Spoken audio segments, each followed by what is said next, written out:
Every single thing we wear, eat, and use impacts real people and shapes our world. Behind all of it, there is a story, one you might not always expect to hear. From Fair World Project, I'm Dana Geffner, and you're listening to For a Better World, where we unpack the systems, pathways, and labor conflicts that underpin everything around us.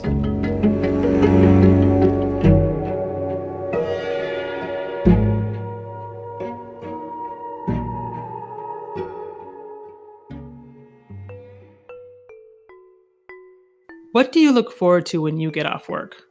Clean clothes, a shower, a chance to get off your feet, seeing your kids or maybe a partner? There's the dream of rest and relaxation, but there's probably the reality too. Laundry to do, errands to run, groceries, doctor's appointments, and all that. I'm Dana Geffner, Executive Director of Fair World Project, and I wanted to start off this episode thinking a little bit about what we all do with that time off work. Because that time off has been a hard-won battle that has spanned decades. The battle cry of the workers during the Industrial Revolution was 8 hours for work, 8 hours for rest, 8 hours for what we will. No individual or organization was solely responsible for the passing of the 40-hour week. The struggle began and ended with the workers themselves. In 1937, there was the historic sit-down strike in the auto industry. Militant action by people acting together across industries and for decades finally forced the U.S. government to pass laws establishing a 40-hour work week with time and a half pay for additional hours worked. For most workers. As we pick back up with our Unfair Dairy series, we're going to be talking about some of the people who have been left out of that hard-won law since the start, farm workers. As far back as the 1860s, we've been saying that 12 to 14-hour days, 6 days a week, is too much for a human to work. But even now, people working in barns and fields across the U.S. regularly work that kind of schedule, and for no extra pay. But from California to New York State, there's momentum building to change that and to rewrite the old unjust laws that have excluded the people who grow our food for far too long. In this episode, Fair World Project's Anna Canning is following up with Crispin Hernandez of the Workers' Center of Central New York. Anna spoke to Crispin for the first 2 episodes of our Unfair Dairy series. In this episode, they'll be catching up on what's happening in the dairy barns of New York. Now that Chobani's Fair Trade Dairy has been on the shelf for 9 months, what does that Fair Trade label mean for workers in practice? Hi, it's Anna. I'm back. Since I last recorded a conversation with Crispin Hernandez, it feels like a lot has happened. There is, of course, the endless pandemic. It's upending all of our routines. And on all sides, there are stories of the Great Resignation, spelled out with capital letters, like it marks a new era of discontent. More and more people are quitting, fed up with the ways they are treated as expendable in their jobs. This fall, Striketober gave way to Strikesgiving as wave on wave of unionized workers walked off the job, demanding fair pay and decent working conditions. The cute names died off with #Strikesmas, but the momentum continues. Burned out, beaten down, underprotected, and underpaid. People are joining together and demanding dignity on the job. At the beginning of this series, I talked to Crispin about how his organizing with allies had upended old unjust laws that excluded farm workers from too many workplace protections, and how they'd won new laws granting farm workers organizing protections, minimum wage, and overtime pay. Now this fall, the first farm workers in the state of New York signed a union contract. Workers at Pindar Vineyard now have a unified voice to protect their rights as they pick grapes on Long Island. The struggles we spoke of are bearing real fruit and changing people's daily lives in their workplaces. Amidst all that, I come back to Crispin. In my interview with him today, you'll hear his words spoken in English by an actor. We've been in touch throughout the summer and fall. I've been checking in to see how the Workers' Center of Central New York's campaigns for justice for dairy farm workers are developing, and how the new Fair Trade Dairy Standard is changing conditions on farms. When we last talked, Crispin told us where things stood in the workers' campaign on Chobani. We really wanted to make sure that they were able to hear those voices, demanding that they recognize that not just workers, voice, but their voice and their vote in what we are living through and the conditions that we're experiencing, and we want them to do the right thing. And up until this point, they haven't. They haven't been doing the right thing. So since you had that big meeting, has Chobani continued to negotiate with workers? Yeah, that's a great question. Thank you for asking that. And, we haven't met again since then. I started by asking Crispin the same question again. And once again, the answer was no.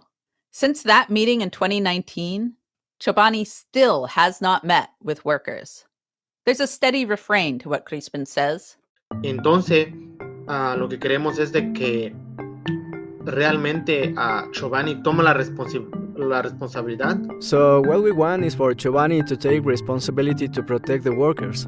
Why? Because, there are many reasons. For example, the living conditions are bad. There are cockroaches and bed bugs. But it is not just worker salaries or their living conditions, but in the health and security of their workplace. Because something very important that people should know is that the people who work in agriculture, it's very dangerous work dealing with the animals, and every day they are faced with risks. So that's the most important thing that we want Chobani to make right and that they could do now. It's something that since we sat down with Chobani in 2017, where we showed them the milk report and the consequence that the workers face every day. And that's what we want to say to Chobani, to the public, also to the employers, to take the responsibility to protect the workers. Chobani haga lo justo y es lo que puedo decir ahorita. Instead of negotiating directly, as Crispin and those organizing with the Workers' Center of Central New York were calling for, Chobani partnered with Fairtrade USA to launch a Fairtrade Dairy program. When we last heard from Crispin, yogurt with that Fairtrade label was just newly on the shelf. Here's what he had to say about that program back then. Yo he hablado con ellos. I have spoken with them, and you know what? They don't even know what fair trade actually is. Those workers who are working on a lot of those farms that are going to be part of that certification program. And I remember with one ranch I went and I spoke with them, and they have no idea. And so that's really wrong on the part of Chobani, and not including workers' voices is wrong. Los voces de los trabajadores, ¿verdad? And today, that Fairtrade yogurt has now been on the shelf for 9 months. And here's what Crispin's hearing from workers now. En primer lugar, no le explica bien qué significa el comercio justo. Well, when I've talked to the workers personally, what they tell me is that many are confused.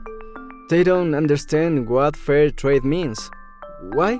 Because what Chobani is doing is that, in the first place, they don't explain well what fair trade is.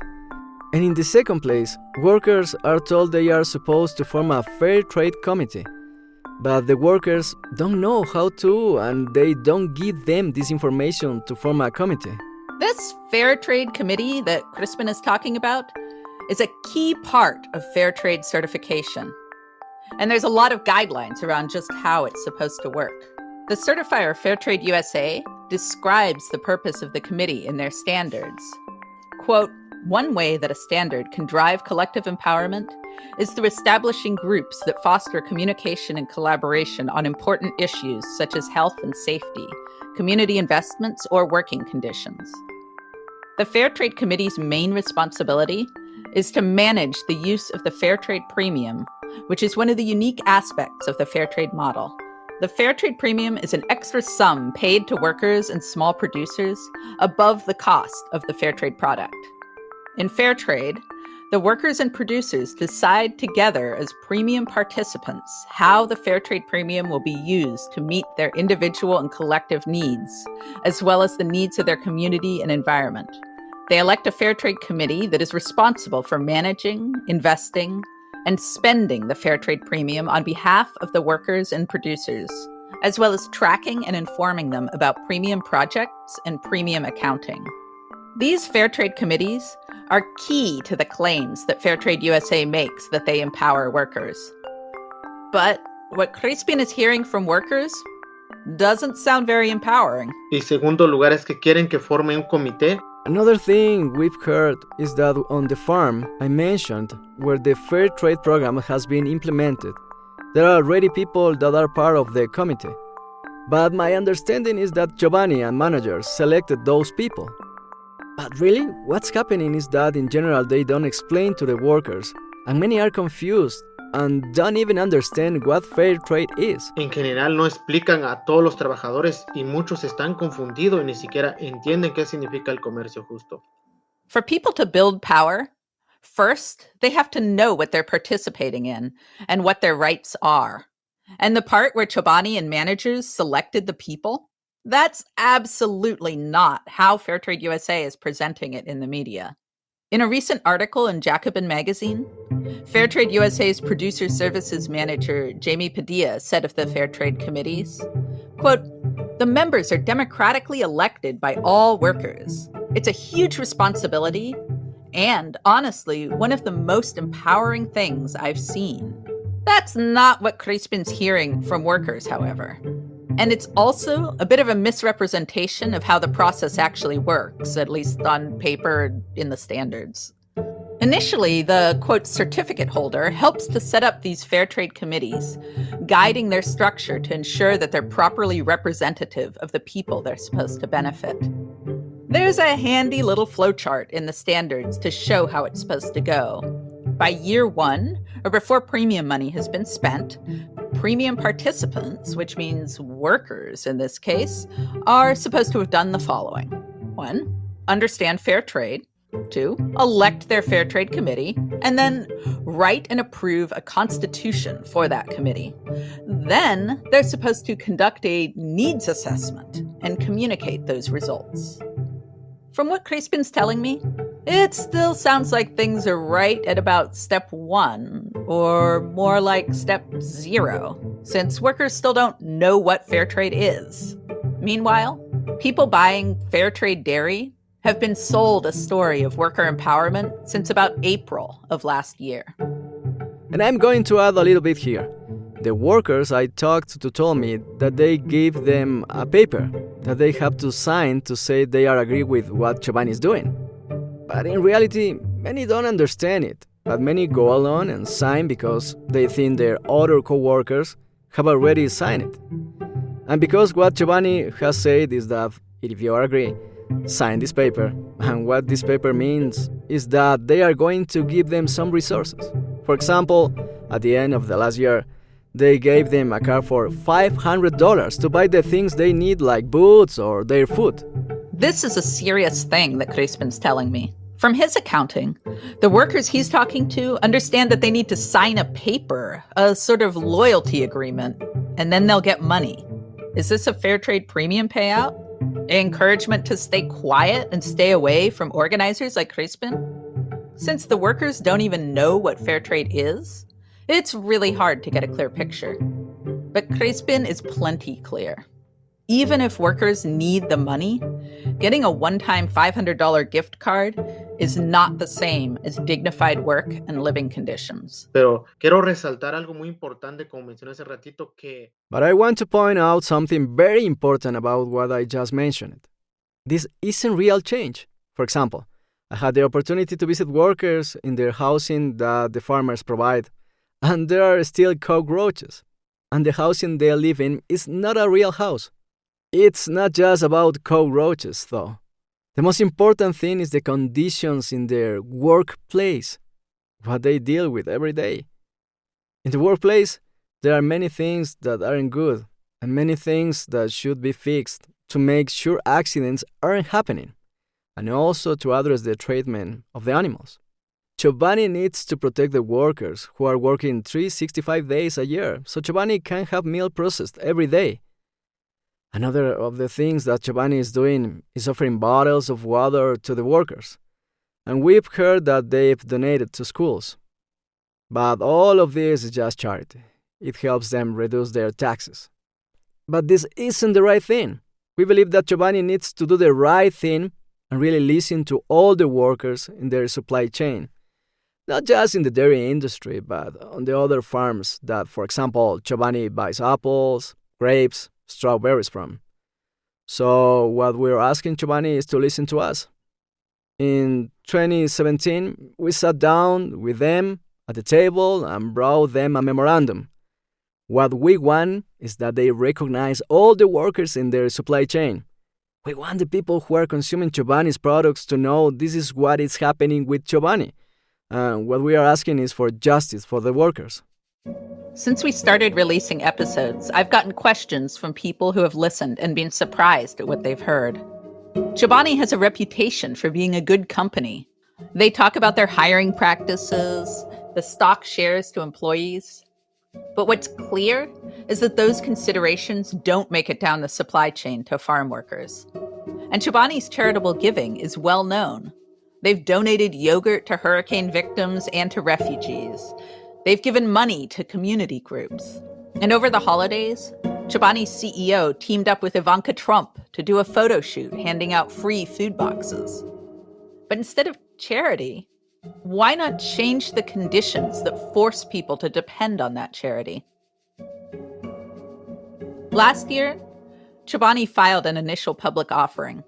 The company was valued at $10 billion. That's billions of dollars of value created on the backs of dairy farm workers. Meanwhile, those farm workers are living in substandard housing and working 60-plus hours per week just to make ends meet. That's what's at the heart of workers' calls for justice. To add other things, Chobani is investing more money, and it's something very unfair for us workers. And they are announcing it publicly and don't want to do it fairly. So what we are asking is that Chobani does the right thing. We aren't asking that they do much, just that they give justice and equality to all the workers.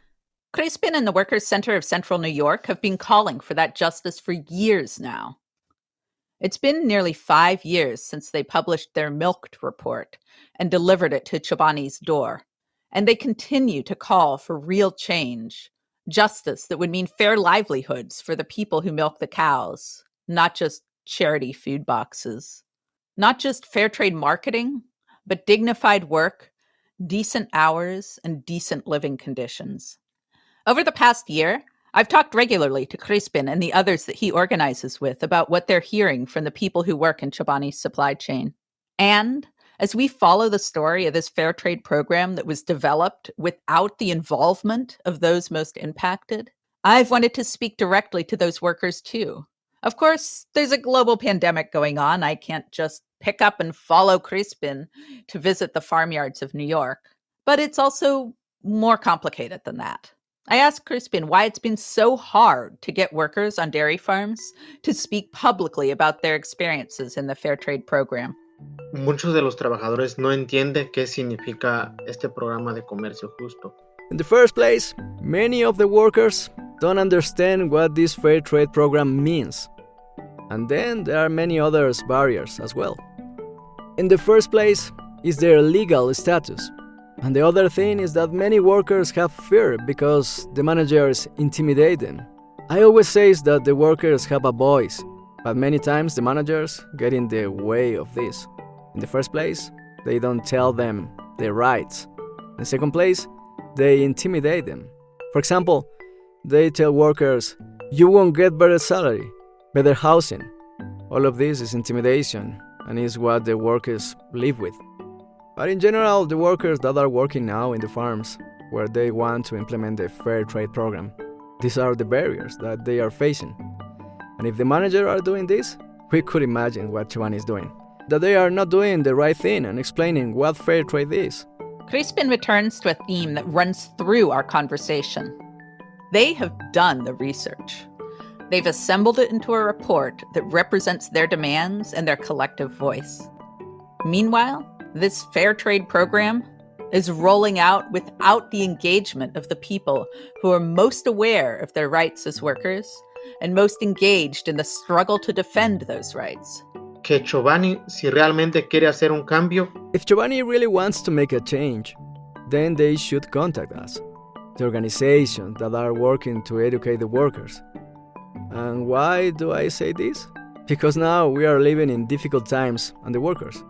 There are some that have work and some that don't and are facing difficult situations. Not just the pandemic, but also there are workers who are sick and the managers make the workers come to work. And not only with COVID, but there are many workers who have worked in this industry for years. Many get sick with the typical flu or other sicknesses and can't go get treatment at a hospital. Why are they falling sick? In the first place, because they don't have medical insurance. In the second place, they don't even have time to get care, and so when they get sick, they get very sick. Another thing that happens is that many workers that work in the agriculture industry, and specifically in the dairy industry, get hurt and the managers don't want to do the right thing to give the workers compensation. So what we are doing is supporting the workers so that they can obtain this because it's a basic right we deserve. But why don't they receive this? Because many don't know their rights and the managers don't want to help them. So this is the root of the problem. I want to pause for a moment here. We started out this episode talking about the value of rest, that precious time off work to tend to the needs of our lives. Without that time off to get treatment or to recuperate, things can snowball. Several months ago, I'd emailed Crispin about something else.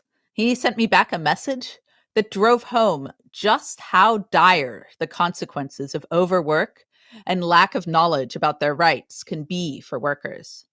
He tells that story now. Hace unos meses atrás, un trabajador se enfermó repentinamente. A few months ago, one of the workers suddenly got sick in Chobani, or the manager of the farm where they buy the milk, didn't take the responsibility to get the worker taken care of at the hospital. So then the worker had to find care on his own. Thank goodness he was finally able to receive care. But now it has been months and he's still in the hospital in a coma. This worker was working on a farm where Chobani buys their milk. And it's a farm where Chobani has already implemented the fair trade program. Why do I say was working in the past tense? Because he is in a coma right now, not working. And he is recovering now, but he is in a coma. That weekend, when I got the email from Crispin, I tried to figure out what I could do to be useful from across the country. Part of my job is reading, understanding, and commenting on fair trade standards. So I went to those standards to see how the fair trade program could help in the situation. It's my job to understand those standards, but even I was confused. The standards are 129 pages long.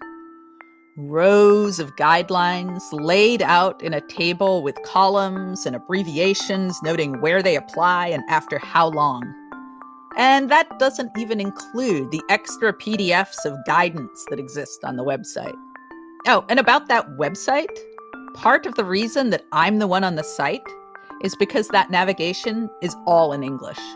Go to the Fairtrade USA homepage, and there's plenty of ways to find out how to buy a fair trade product or how to get your business certified. But know your rights? No such tab. Report an issue? That's buried somewhere at the bottom of the page. And it doesn't even show up if you're not on a desktop computer. I just happen to have the standards bookmarked on my computer.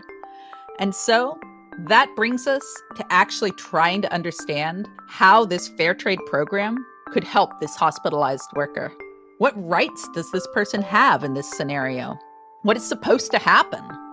Well, in the first place, that depends on how many people work on this farm with him. If he works on a large farm with 25 or more permanent workers, then there are some standards that should apply. If he's on a farm with 5 or fewer workers, then there are no required standards. And in the middle? Well, those standards are optional to be implemented over time. They're worth 5 progress points. Okay, so the first step is to find out how many coworkers a person in a coma has. And only then do we get to the actual standard that may or may not apply. The standard says that, quote, the intention of the criterion is that employers ensure workers are provided and do not pay for acute medical care for any workplace injuries and illnesses and do not lose wages during treatment, end quote. But that's basically also New York law. According to the Farmer's Guide to Labor Law, put out by the New York State Department of Labor, employers are responsible for providing workers' compensation insurance to cover for workplace injuries. And my research into the minutiae of the situation went on. But here's the real point. And once again, it goes back to the findings of the Milked Report. In their surveys of dairy farm workers, the Workers' Center of Central New York found that people who got sick or injured at work faced all sorts of obstacles to getting the support they need. Quoting from the report, almost 40% of those injured reported that they needed workers' compensation, but only a third of those who needed it actually applied, either because they didn't know it was an option given their undocumented status, or because they feared employer reprisal. Several workers reported that they weren't even permitted days off to recuperate from their injuries. One worker even said that the manager and farm owner told him that he did not have the right to compensation. And another worker reported that his manager tried to minimize his injury and told him that workers' compensation wasn't necessary. Existing laws have long failed to provide meaningful protections for farm workers. But it's clear that the Fair Trade program isn't filling that gap. The Fair Trade program hasn't helped with fear of retaliation or consequences. We know that because workers are afraid to speak out publicly about their experiences.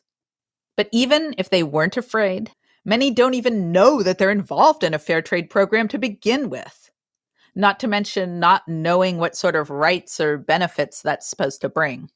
Fair Trade USA's work with Chobani to roll out a fair trade dairy program has done little to support workers. But Crispin and his fellow organizers aren't waiting for them to make a change. Instead, they are continuing to build on their historic wins. Back in episode 1, we described how Crispin and his allies won their case, overturning the Jim Crow-era exemption that left farm workers out of basic workplace protections for organizing. Those exemptions for organizing, minimum wages, and overtime pay were, in the words of one researcher, quote, well known to be a race-neutral cover for maintaining the domination of white supremacy in the South and excluding Black workers from labor law's protection. After those laws were declared unconstitutional in New York State, the legislature also passed a groundbreaking set of laws, the Farm Laborer Fair Labor Practices Act. Farm workers could be eligible for overtime pay, something they currently don't get in most states in the U.S. That means that when workers hustle to work the 12 to 14-hour shifts that Crispin has described, working regularly with just one day off, there is no point at 40 hours in a week where they start earning more money the way workers in most industries do. When the new laws went into effect, New York State legislators set the overtime rules for farm workers at 60 hours per week. And they established a board to look into the question of reducing the requirement to 40 hours. The week I spoke to Crispin, the wage board was taking public comment on the question of lowering the overtime threshold for farm workers to 40 hours per week. I asked Crispin to tell me more about the current status of the campaign. Nosotros tenemos comunicación directamente con los trabajadores. We are in direct communication with the workers, and in the first place, we want to ask Chobani to recognize the right to unionize of all the workers in their supply chain. This is our clear message to Chobani. And what's happening now in New York State is something very historic. And we want Chobani to support all agricultural workers in New York State, especially those who are in their supply chain. What about overtime? As workers want overtime after 40 hours of work. It's what we are asking the governor, the senators, and assemblies. They have the responsibility to protect all agricultural workers, just like other workers in other industries. What we are asking for is equality. Yesterday, we had a hearing and employers are saying that if we decrease the overtime requirement, the economy will go down. This is totally a lie. This is what they said before, when they passed New York's Farm Labor Fair Labor Practices Act. Now it's the law, and we are living through a very intense pandemic, and the workers continue working every day. Tensions around this hearing are running high. On the one side, farm employers are saying that reducing the threshold for overtime pay will drive them out of business and have dire consequences for the whole economy. And on the other side, worker advocates are calling for overtime pay at 40 hours, framing the question as a matter of fairness and equality for all working people. Por ejemplo, lo que está pasando en las audiencias es de que I want to add that what was happening at the hearing was that many workers couldn't be there because they are working. And many don't want to talk out of fear of retaliation by managers. And this is one of the important things. Also, last night at the hearing, I heard people say that if they lower the overtime, that workers are going to go to other states. This is totally a lie. What we want is for the workers to work less and earn the same. Take more time with their families, spend time with their kids, send them to school to have time to get medical care, and take time to their health. This is very important in agricultural work. It's important work, but it's dangerous work. Not just on dairy farms, but for all farm workers. It's very repetitive work and tiring. There are many reasons we want this. As I mentioned, but the most important thing here is our health. Because many workers who work more than 60 hours, many have to return to their home country. Not only from Central America, but also from other countries. And when they go, they return sick. So this is what we want the senators, assemblies, and the wage board to understand. This is the real change we are asking for. It's now been more than 80 years since farm workers were left out of workplace protections for others. The new law was passed in 2020, and now it's 2022, and we want a real change now. Now it's the time to do it, to recognize us and protect us workers. The arguments brought before the New York Wage Board closely reflect the arguments that have been made across the U.S. as a wave of farm worker organizing has won overtime protections for people working in the fields and barns of big agricultural states like California and Washington. Here in my home state of Oregon, farm worker and food justice organizations are actively campaigning for similar overtime rules. In a recent white paper, their campaign compiled the grim data. People working lots of overtime have a 65% higher injury hazard rate, to use the terminology of the report. Other studies cited show higher rates of disease. In short, the data backs up what Crispin is saying. Meanwhile, across the country, similar threats are being made. Paying farm workers overtime for their long hours will force farmers out of business because they won't be able to make ends meet. If costs increase, companies will just find other places to buy and seek out new ingredients from places with lower wages. And all these arguments highlight the ways that our food system has been built on underpaid and overexploited labor for far too long. Yet, when these debates pit farmers against workers time and again, it's the big brands and processors who get off free. And that's why, as we talk, Crispin keeps coming back to the workers' demands of Chobani. ¿Y por qué estamos pidiendo Chobani esto? And why are we asking Chobani this? Because Chobani has the power to change this because Chobani buys the products. That's to say that Chobani has the power to pay more for their milk, and then farmers can give a fair wage to our workers after 40 hours of work. It's an injustice that they say that we are essential workers, but don't recognize us.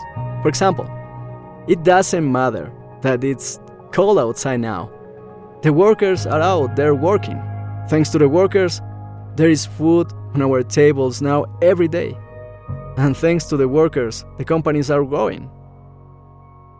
I reached out to Chobani and to Fairtrade USA to see if they had anything to say about farm workers in Chobani's supply chains, calling for lowering the threshold for paid overtime to 40 hours.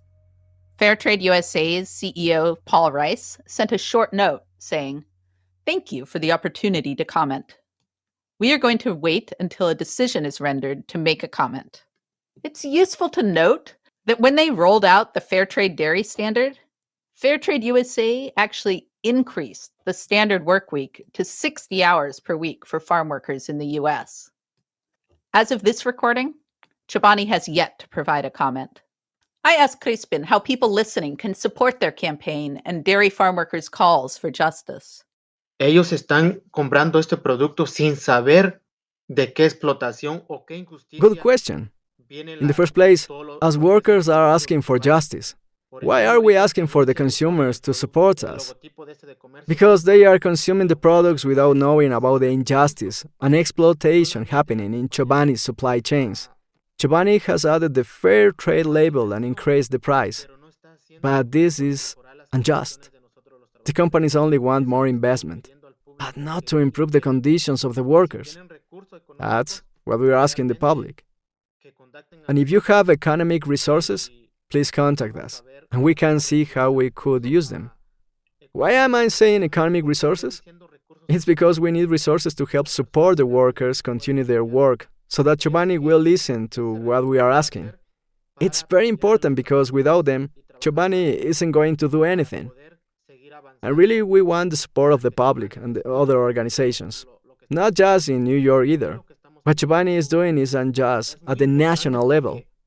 Y realmente queremos el apoyo del público y otras organizaciones o quien nos está escuchando. The Spanish word for fair trade is comercio justo. And as we speak, Crispin keeps coming back to how what Chobani has done is injusto, unjust. In every way, the opposite of what is fair. Es tan injusto que cuando sentamos con ellos en la mesa en 2017, it is unjust because when we sat down at the table with them in 2017, we have done our research. We delivered a report to Chobani, showing them what was happening in their supply chains and offering solutions. Instead, they created a program around fair trade and didn't include us workers. This has created a controversy, not just with the workers, but also with the public. And this is unjust because we have asked something very clear of Chobani's, and they are not doing it because they don't want to listen to us. And because of this, we are asking the support of the public. This is the real change. Help the workers. Now Chobani is increasing their prices, and the people don't know. Or maybe they think what they put on social media looks good, but really they are not doing the right thing. And for us, it's very important that the public knows where the food that they eat every day comes from. And this is not just about us and Chobani, but I hope that the public knows where all the products they eat come from and support the workers who make them, not just in New York, but in all communities, in the US and in other countries. There are many workers, and that is the real change, to give voice and power to the workers, so they can exercise their rights, and so that companies like Chobani will recognize their rights. So we just want to thank the people who are going to support us, and thank you for this opportunity. Thank you very much. Thank you. It's been nearly 5 years since Crispin and allies marched to Chobani's cafe and delivered them a copy of the painstakingly researched Milked report. In that report, there's a list of recommendations and calls to action from workers to improve their lives and livelihoods. Crispin, the Workers' Center, and their allies have been making steady progress on those demands, organizing to win new laws and support workers. But Chobani continues to lag. Instead of meeting with workers, they've rolled out a fair trade label, staged photo ops with food banks and political figureheads. But they continue to ignore workers' central demands for justice. I've been a skeptic of Fairtrade USA's dairy program since it first launched. We wrote an entire report on the ways that the standard is inadequate to protect workers' rights. Check the show notes for a link to that Label Before Labor report. In the report, we critique the ways that Fairtrade USA puts marketing first, with Fairtrade dairy on the shelves before the final standard was even made public. And now, that Chobani yogurt has been on the shelves for nearly a year with a Fairtrade label. And the workers it claims to benefit don't even know what Fairtrade is. Instead, Too many continue to live in inadequate housing with cockroaches and bedbugs. Crispin spoke of workers having to sign papers saying that they agree with Chobani to get extra money. That certainly doesn't sound like the worker empowerment that is sold as part of the fair trade package. Instead of supporting workers building their power, workers on fair trade farms remain afraid to speak publicly. Throughout our conversation, Crispin mentions the fear of retaliation as an obstacle for workers. And that fear is real. Back in episode 1, he spoke of getting fired from his job tending cows for standing up for his rights. And he is not alone. Fear of retaliation undermines farm workers organizing, as well as them reporting workplace injuries and dangerous conditions. In a recent op-ed on the hearings on farm worker overtime, Professor Margaret Gray wrote about why so few farm workers' voices were heard in those hearings. My 2 decades of research, including hundreds of conversations with New York farm laborers, have consistently shown workers are made to understand that if they do not cause any trouble, they can keep their jobs. Not causing trouble means not complaining about unsanitary housing or dangerous working conditions, or when their paycheck is less than what it should be. Not causing trouble certainly does not mean testifying about lowering the overtime threshold. The result of that fear of retaliation is the absence of farm workers' voices, or the selective inclusion of those who understand the need to toe the management line. The op-ed goes on to conclude what so much research has shown. Organized workers have the power to speak to their conditions. When workers stand together, they create the conditions to make powerful change. But that power comes from organizing and knowing their rights. Just calling something fair doesn't make it so. I'm deeply disappointed that both Fairtrade USA and Chobani have sidestepped the opportunity to support farm workers' calls for overtime pay. When they launched their Fairtrade Dairy program, many of us were critical that its focus on, quote, worker well-being didn't go far enough to ensure workers' rights.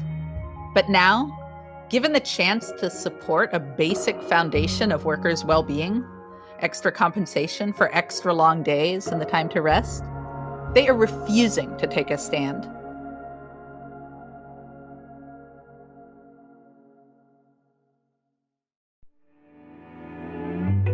Throughout this series, we've traced the path of this new Fairtrade Dairy label from Fairtrade USA that has been developed and piloted with Chobani. We've talked about the many ways that it falls short of meaningful change, instead, just rebranding the exploitative status quo as ethical. This episode, we heard from Crispin how it's failing to make good on its most basic claims. And when given the opportunity to speak in support of the overtime protections that workers are organizing to win, both Fairtrade USA and Chobani declined. Our food system is built on centuries of unpaid and underpaid labor. Labor laws in the U.S. have helped to codify that legacy. When Crispin and allies won their lawsuit that helped upend some of those unjust laws in New York State, the court explicitly declared the exemption for farm workers unconstitutional because it violated their rights to equal protection under the law. Here's the thing. Too much of the debate on whether or not to grant farm workers overtime pay focuses on whether or not farmers can afford it. Instead, it's time to refocus the question. Why are we still asking farm workers to bear the weight of our food system and the profits of so many others on their shoulders? It's high time for brands to step up and take responsibility for the wages of the people in their supply chains. And it's high time that certifiers like Fairtrade USA stop providing marketing cover for those who'd rather dodge accountability. You've been listening to For a Better World, a podcast by Fair World Project. If you enjoyed the show, make sure to subscribe, review, and share with your friends. Head to our website, fairworldproject.org, to sign up for our newsletter. It's the best way to stay in the loop with our work and take action to support the movements you hear about on this show. Fair World Project is a nonprofit organization, and we rely on donations to keep our work going. If you like what you heard or learned something new, consider becoming a monthly donor. Your contribution will help us continue to bring you stories from around the globe. Follow us on Instagram, Facebook, and Twitter to stay up to date between episodes. For a Better World is made possible by our small but mighty team. Our show is edited by Joshua Moore. Katie Gardner is our producer. Anna Canning is our scriptwriter. Our storytellers are Ryan Zinn and Anna Canning. Our music was composed by Mark Robertson. Crispin's words are read by Eduardo Ruales. And I'm your host and executive director of Fair World Project, Dana Gaffner. Thank you for listening.